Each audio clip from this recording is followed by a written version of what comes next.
Ethan Carter's farm had always been more than just a patch of land. It was a legacy. Nestled in the rolling fields of Maple Hollow, the farm had been in his family for generations, a living testament to hard work, tradition, and the honest labor of a third-generation farmer. Every sunrise found Ethan out in the fields, tending to rows of corn, vegetables, and orchards that provided both sustenance and pride. The land was his sanctuary, a place where memories of his grandfather's weathered hands and his father's steadfast guidance intermingled with the vibrant hues of nature. For Ethan, each furrow plowed and every harvest reaped was a tribute to a heritage he vowed to protect. But lately, that sanctuary had been under siege. Over the past several months, unsettling reports had spread among the community. Karen Miller, the self-appointed queen of the local homeowners association HOA, had been repeatedly trespassing on private properties. Karen, always immaculately dressed in sharply tailored skirts and armed with a clipboard, was known for her unwavering commitment to enforcing her version of suburban perfection. To her, every property, no matter how rustic or lovingly maintained, was subject to the HOA's strict rules and regulations. One scorching summer afternoon, as Ethan was checking on his irrigation system and admiring the ripening crops, he noticed a commotion near the edge of his property. A group of well-dressed individuals was milling about in his orchard, and at their center stood Karen, her eyes scanning the rows of trees with a haughty expression. Without waiting for an invitation, she had stepped onto his land, clipboard in hand, as if her authority extended to every inch of the county. "Ethan," Karen called out in a tone that brooked no argument, "I'm here to inspect your property for compliance with our community standards. Your farm, its untamed look, is a violation of our aesthetic guidelines."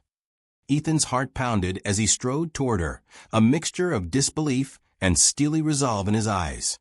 "Karen, my farm is my home, my livelihood, and the legacy of my family. I grow what I must to feed this community and honor our traditions. I don't need you or the HOA dictating how I manage my land."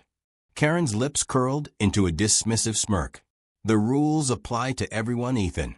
You may not have signed up for the HOA, but if you live within our boundaries, you are expected to comply. Failure to do so will result in fines and further action." A small crowd of neighbors, hidden behind hedges and windows, watched the exchange in silence. For Ethan, this confrontation wasn't merely about trespassing. It was a declaration that his autonomy was being trampled upon by bureaucratic arrogance.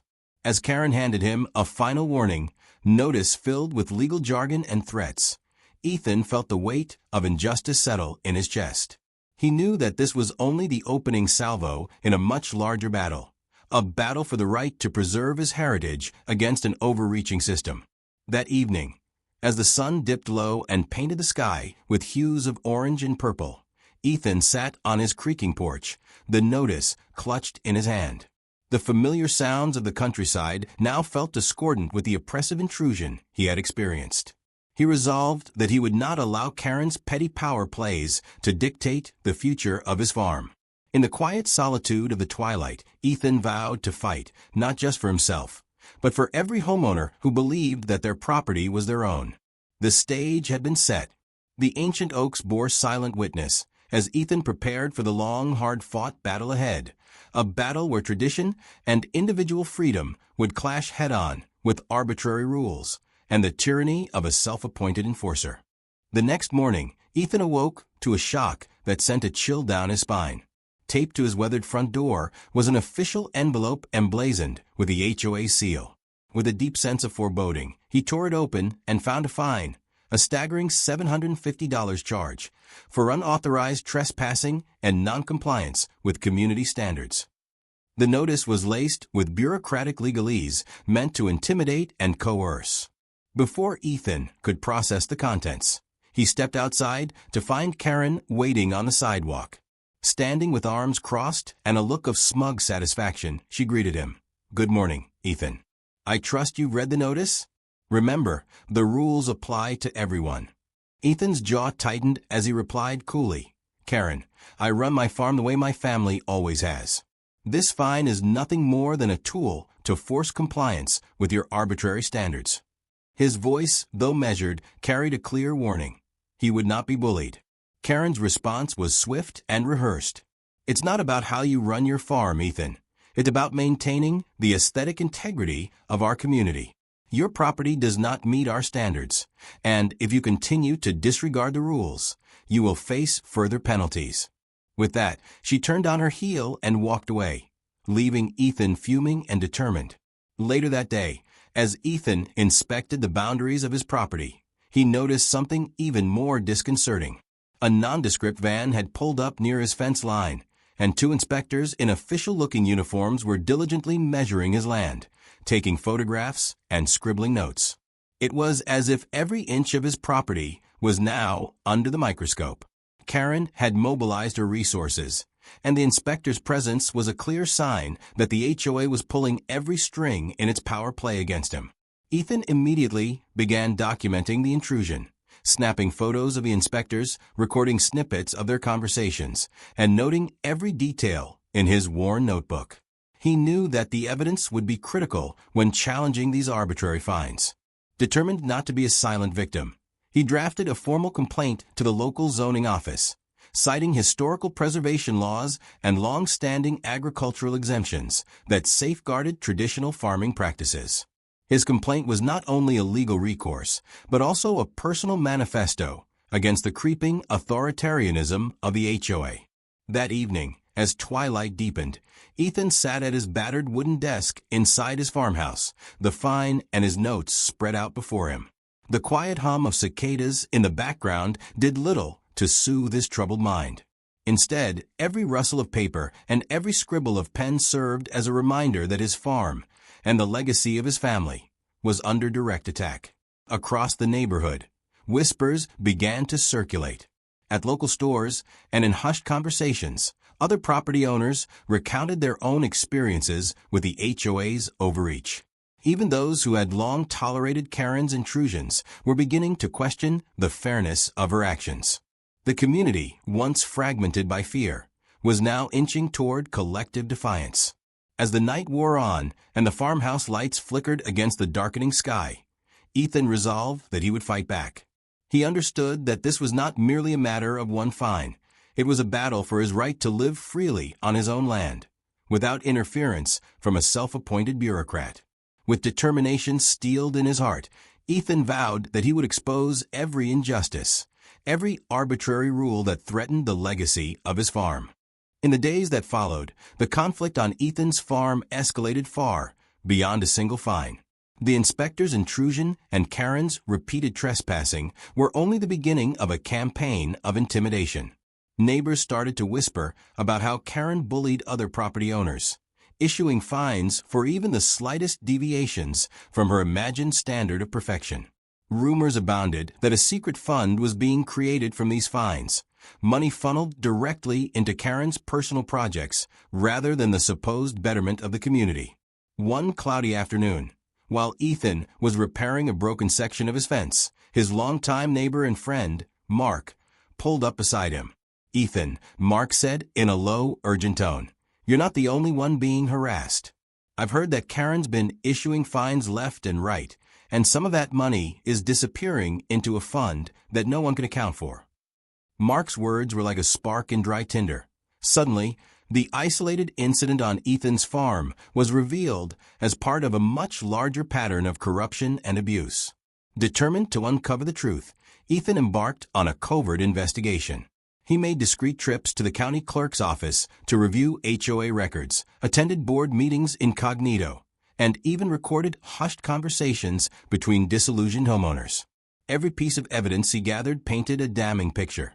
The HOA was less concerned with community welfare and more interested in controlling the residents and enriching its own enforcers. Late one stormy night, as rain battered the farmhouse windows, Ethan pored over photocopies of financial ledgers and notes scribbled by anonymous sources. He compiled a detailed dossier that exposed irregularities in the HOA's finances, including mysterious transfers and forged documents that pointed to mismanagement. The more he uncovered, the clearer it became. Karen's tactics were designed not to protect the community, but to enforce her personal brand of authoritarian rule. word of Ethan's investigation began to spread. At a secret meeting in the back room of a local diner, several frustrated homeowners shared their own stories of arbitrary fines, invasive inspections, and the humiliation they had suffered at the hands of the HOA. An elderly woman recounted how a minor infraction, a misaligned mailbox, had resulted in a crippling penalty, while another man admitted he'd been forced to make voluntary contributions that mysteriously bolstered Karen's power. Each testimonial further emboldened Ethan's resolve. He installed extra security cameras along the perimeter of his property, ensuring that every instance of trespassing would be captured. His phone became his constant companion as he recorded confrontations and took photos of the inspectors roaming his land. Every documented incident was a small act of rebellion, a brick in the foundation of his fight for justice. As the days grew longer and the tension in the community mounted, it became clear that Karen was escalating her campaign. In a series of curt, official letters, she threatened that continued noncompliance would lead to the seizure of property rights. Rumors even spread that the HOA might eventually use legal force to reclaim sections of privately owned land, all in the name of community improvement. Under the shadow of these threats, Ethan's determination only hardened. He reached out to local journalists, handing over his dossier of evidence and photographs that illustrated the extent of the HOA's corruption. The story quickly caught fire in local newspapers, and headlines began to condemn the arbitrary fines and invasive tactics of Karen's regime. In the midst of this storm, Ethan realized that his battle was about more than just one farm. It was about the right of every homeowner to live without the oppressive interference of a tyrannical bureaucracy. As thunder rumbled over the dark fields one stormy night, he vowed that he would expose every injustice and reclaim his property for himself and for his community. The tipping point came on a sweltering summer morning when Ethan arrived at his farm to find yet another violation unfolding before his eyes. This time, Karen had not only trespassed on his land, but had repeatedly entered his property without permission over the course of several days. Frustrated by her blatant disregard for his rights, Ethan decided that enough was enough. Determined to secure his property, Ethan began researching solutions that would physically deter further trespassing. After consulting with local experts, he decided to install an electrified fence along the perimeter of his farm. Unlike a standard fence, this one would deliver a non-lethal but unmistakable shock to anyone who attempted to cross the boundary, a technological line in the sand that clearly demarcated his private domain. In the days leading up to the installation, Ethan meticulously planned every detail. He ordered high-quality components, scheduled professional installation, and even recorded the process to ensure that every step was documented. As the electrified fence began to take shape along the outer edge of his property, neighbors watched in awe. For many, it was a bold statement, a declaration that Ethan would defend his land by any means necessary. The first test came sooner than expected. Early one morning, as the dew still clung to the grass, Ethan noticed a familiar figure approaching the fence. It was Karen. Determined to assert her misplaced authority, she stepped confidently toward the boundary. In that moment, the sensors on the electrified fence were triggered. A sudden, sharp jolt of electricity surged along the fence line, and Karen's body convulsed as she let out an ear-piercing scream. The shock was intense, enough to force her to stumble backward in shock and pain. The entire scene was captured on Ethan's newly installed security cameras. The footage showed Karen's face contorted in disbelief and agony as she scrambled away from the fence, her screams echoing across the fields. The video quickly circulated among the community, sparking outrage and disbelief. For many, the image of Karen's humiliating reaction was the final straw, a vivid demonstration that no one, not even a self-appointed enforcer of arbitrary rules, was above the law of private property.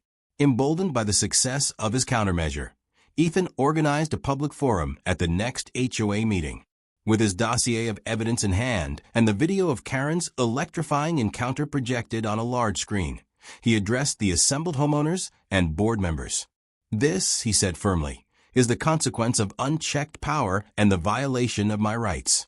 My property is my sanctuary, and I will not allow anyone to trespass on it, especially not someone who claims to protect our community while abusing that power. The room erupted in a mixture of applause and murmurs of approval. Neighbors expressed their admiration for Ethan's ingenuity and his willingness to stand up against oppression. Even some board members, previously silent, nodded in agreement as the evidence of Karen's misbehavior became undeniable. Yet, even as the community rallied behind him, Karen's eyes blazed with indignation from the back of the room. She refused to accept that her authority had been undermined, her pride wounded by a mere fence. That day marked a turning point. The electrified fence wasn't just a deterrent, it was a symbol of resistance. It sent a clear message that Ethan would defend his land with every tool at his disposal. And with every shock delivered, the community's support for his cause grew stronger. Ethan knew that this act of defiance was only the beginning. His battle for justice had taken on a new, tangible form, a physical boundary that stood as an unyielding testament to the right to self-determination. As the shock of the electrified fence reverberated through the community, Karen found herself in a state of desperation. Unable to accept the humiliating setback, she decided to launch one final, extreme move to reassert her authority over Ethan's property. Under the cover of early morning darkness, Karen assembled a small team of enforcers and, accompanied by a couple of local security officers, returned to Ethan's farm with a plan to dismantle the newly installed fence and reestablish control. In the pre-dawn gloom, Karen and her entourage approached the fence stealthily, armed with tools and the promise of retribution. However, they were unaware that Ethan had fortified his defenses further by upgrading his surveillance system. Hidden cameras, motion detectors, and an alarm system had been installed along critical points of the perimeter, ensuring that every move would be recorded. As Karen's team began to tamper with the fence, a loud alarm blared across the property, startling everyone in the vicinity. In the ensuing chaos, Ethan rushed out of his farmhouse, his face set in grim determination. "Stop right there," he shouted, his voice echoing over the fields. Caught off guard, Karen attempted to push forward, determined to reach the fence and disable it once and for all. At that moment, Ethan's security system captured everything: the frantic scrambling of Karen's enforcers, the panic shouts, and most notably, Karen's own reaction as she reached out and touched the electrified fence. The shock was immediate and intense. Karen let out a blood-curdling scream that pierced the night, her hands jerking wildly as she recoiled in pain. The vivid footage, later broadcast at the next community meeting, showed her standing frozen, red-faced and trembling, before retreating in humiliation. Fueled by the success of his countermeasure, Ethan did not let the chaos pass unnoticed. Later that day, he presented the damning footage to the assembled homeowners and board members at an emergency HOA meeting. With the video projected on a large screen, the room fell into a heavy silence as Karen's desperate, pained scream played for all to hear. "This is what happens when you abuse your power," Ethan declared. "When you trespass on my land and try to undermine my rights, you face the consequences, loud and clear." Karen, attempting to salvage her dignity, tried to argue that the incident was circumstantial and that she was merely enforcing community standards. But the evidence was irrefutable. The community's anger was palpable. Every face in the room reflected the shared sense of injustice and the growing resolve to stand up against her tyrannical behavior. In a final desperate bid to reassert control, Karen attempted to shift the blame by hiring a private investigator to dig up incriminating information on Ethan, hoping to discredit him and deflect attention from her own misconduct. However, Ethan's vigilance had already extended to monitoring all suspicious activity around his property. The security cameras captured the investigators sneaking around the garage in the dead of night, and Ethan promptly added that footage to his ever-growing dossier of evidence. By the end of the day, it was clear that Karen's final move had not only backfired, but had left her even more vulnerable. The community, now armed with undeniable proof of her abusive tactics, began to question her every action. Karen's desperate attempt to dismantle Ethan's electrified fence had transformed into a public relations nightmare, one that exposed her willingness to resort to intimidation and illegal tactics to maintain control. In the days that followed the electrifying spectacle, the momentum in the community shifted decisively. Homeowners, who had long suffered in silence under the oppressive hand of the HOA, began to mobilize. Fueled by the shocking footage of Karen's humiliation and the compelling evidence of her corruption, residents organized town hall meetings and protests demanding accountability. What had once been a regime of arbitrary fines and relentless intimidation was now crumbling under the weight of collective action. At a specially convened community meeting held in the local civic center, long-suffering homeowners recounted their experiences, stories of exorbitant fines for trivial infractions, invasive inspections, and the unyielding tyranny of Karen's rule. Their testimonies, filled with raw emotion and hard-won indignation, resonated powerfully with everyone present. Even members of the HOA board, previously cowed by Karen's domineering personality, began to voice their doubts and condemn her actions.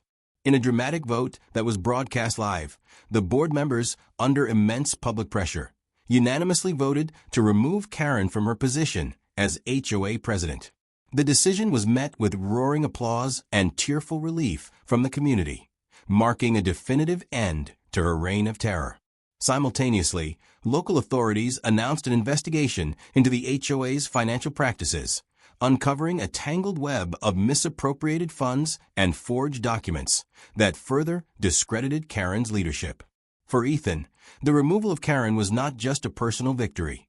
It was a vindication of his right to protect his land and preserve his heritage. As the oppressive regime crumbled, the community began to rebuild. New leadership was elected to form a reformed HOA that promised transparency, accountability, and respect for individual property rights. In this new era, the voices of homeowners were finally heard, and the abuses of the past were systematically dismantled. Every day, as the sun set over the rejuvenated neighborhood, Ethan would sit on his porch with a cup of strong coffee, quietly savoring the triumph of justice. His farm, though scarred by conflict, now stood as a symbol of resilience, a testament to the power of unity and the unyielding spirit of those who refuse to be oppressed. The electrified fence, once a bold act of defiance, had become a lasting reminder that no one could trespass on his property without facing consequences. News outlets across the region celebrated the community's victory over bureaucratic tyranny, and headlines heralded the end of an era defined by arbitrary rules and invasive inspections. For homeowners who had long endured the whims of an overreaching HOA, the victory was a watershed moment, a turning point that restored their faith in collective action and individual rights. With the community united against the abuses of the old HOA, legal authorities moved swiftly to bring down the corrupt system. Bolstered by Ethan's comprehensive dossier, comprising photographs, videos, and eyewitness testimony, the county imposed hefty fines on the HOA for multiple violations, including illegal trespassing, misappropriation of funds, and abuse of power. The investigation revealed a labyrinth of financial irregularities and unethical practices, leaving no doubt that the HOA had long operated above the law. A series of class action lawsuits were filed on behalf of the affected homeowners, and in a landmark courtroom session, the judge reviewed pages of irrefutable evidence. The ruling was clear. The discredited HOA was to be dissolved immediately, its assets frozen pending further legal action, and its leadership held accountable for their actions. The state attorney general even launched an independent task force to oversee the restructuring of neighborhood associations, ensuring that such abuses would never happen again. Local news outlets seized the story, and headlines blared of HOA tyranny dismantled and community triumph over corruption. Ethan's role in the legal proceedings was widely lauded, his tireless efforts to document every instance of harassment serving as the cornerstone of the prosecution's case. It was a victory not just for him, but for every homeowner who had suffered under the weight of arbitrary regulation. As the legal dust settled, the old HOA became a relic of a bygone era, a cautionary tale of unchecked authority. New, democratically elected leadership took charge, with a commitment to transparency, fairness, and the protection of individual rights. The legal consequences served as a resounding reminder that no one was above the law, and that collective action could dismantle even the most entrenched systems of oppression. With the collapse of the HOA and the overwhelming legal verdict against the corrupt system, Karen's personal world began to unravel. Once the feared enforcer of arbitrary rules, she was now exposed as a tyrant whose authority was built on intimidation and deceit. Public scrutiny mounted as evidence of her misconduct was laid bare in court. Her bank accounts were frozen, her assets seized, and her lavish lifestyle, built on the backs of unjust fines, crumbled almost overnight. In the aftermath of a legal ruling, Karen was forced to resign in a spectacular display of public humiliation. Local media captured every moment of her downfall, and gossip spread like wildfire throughout the community. Neighbors whispered about her crumbling reputation and speculated on the personal costs of her actions. In a final twist of poetic justice, Karen was forced to take a low-level position as an assistant property manager for another HOA, ironically, under the very rules she had once enforced without question. One crisp morning, as Ethan drove past a modest office building where Karen now worked in plain, unassuming attire, he couldn't help but smile. "I hope you like following the rules," he murmured under his breath, a wry comment that encapsulated the bitter irony of her situation. The image of Karen, once the self-proclaimed queen of the neighborhood, now reduced to a subordinate role, spread quickly through the community, serving as a potent symbol of accountability and justice. Former board members and disgruntled residents spoke openly about Karen's fall, describing her reign as a dark chapter in the community's history. Interviews with those who had once trembled under her orders now exuded relief and vindication. Karen's personal collapse became not just a legal outcome, but a public spectacle, a stark reminder that unchecked power ultimately crumbles when held accountable by the collective will. For Ethan, witnessing Karen's downfall was both a personal triumph and a vindication of his steadfast belief in defending his property and rights. His farm, scarred yet unbroken by the conflict, stood as a testament to the resilience of those who refused to bow to tyranny. The electrified fence he had installed, once a symbol of defiance, now served as a permanent boundary between his hard-won freedom and the memory of a bygone era of oppression. In the months following the dismantling of the corrupt HOA and Karen's public collapse, the community of Maple Hollow began to heal. The once tense atmosphere gave way to a renewed sense of unity and freedom, as homeowners reclaimed their rights and celebrated the end of an era marked by arbitrary fines and invasive inspections. Ethan's farm, now secure behind its electrified fence, stood as a proud symbol of resilience, a testament to the power of individual determination and collective action. At a celebratory community picnic held on a bright autumn afternoon, neighbors gathered to mark the dawn of a new chapter. Laughter and music filled the air as families enjoyed home-cooked meals and children played freely in the open fields. A local artist unveiled a humorous mural depicting a red-faced Karen tangled in a web of electricity, a final, irreverent mic drop on her reign of terror.